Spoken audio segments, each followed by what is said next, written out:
Welcome to remix king channel. సాధారణంగా కొంతమందికి అదృష్టం ఉంటుందని, అదృష్టం ఎక్కువగా ఉన్నవారే మంచి సంపన్నులవుతారని, మంచి భవిష్యత్తు ఉంటుందని కొంతమంది నమ్ముతారు. మరికొందరు కష్టపడి పనిచేసినప్పుడు మాత్రమే మనం ధనవంతులమవుతామని చెబుతుంటారు.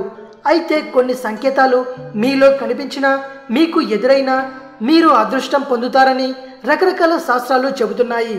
ఇప్పుడు నేను చెప్పబోయే సంకేతాలు ఎదురయ్యాయంటే మీకు దగ్గరలోనే అదృష్టం ఉందని తెలుపుతాయి. మరి ఆ సంకేతాలేంటో ఇప్పుడు తెలుసుకుందాం.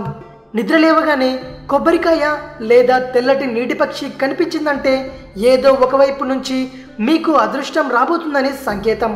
నిద్రలేవగానే ఆవు గడ్డి తింటూ కనిపిస్తే అది మీకు అదృష్టం వరిస్తుందని తెలిపే సంకేతం. తెలుపు లేదా గోల్డ్ కలర్ పాముని కలలో చూసారంటే త్వరలోనే మీరు అదృష్టవంతులు కాబోతున్నారని, ధనం మీ దగ్గరకు వస్తోందని సంకేతం. ఒకవేళ మీరు ఎక్కడికైనా ప్రయాణించాలని భావిస్తున్నప్పుడు బయలుదేరిన తర్వాత కోతి, కుక్క, పాము, పక్షి ఏదైనా మీ వాహనానికి కుడివైపుగా ఉందంటే మీరు త్వరలోనే అదృష్టవంతులు కాబోతున్నారని సంకేతం. మీరు మీ కలలో పచ్చని పొలాలతో పాటు నీటిని చూసారంటే త్వరలోనే ఊహించని విధంగా అదృష్టవంతులు కాబోతున్నారని అర్థం. నిద్రలేచిన తర్వాత లేదా ఏదైనా ముఖ్యమైన పని కోసం బయలుదేరినప్పుడు చెరుకు గడలు కనిపిస్తే త్వరలోనే మీరు అదృష్టవంతులు కాబోతున్నారని సంకేతం.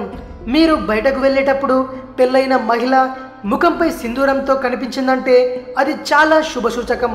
సాధారణంగా భారతీయులు గబ్బిలాలకు దూరంగా ఉంటారు, కానీ చైనీస్ మాత్రం గబ్బిలాలను శ్రేయస్సుగా భావిస్తారు.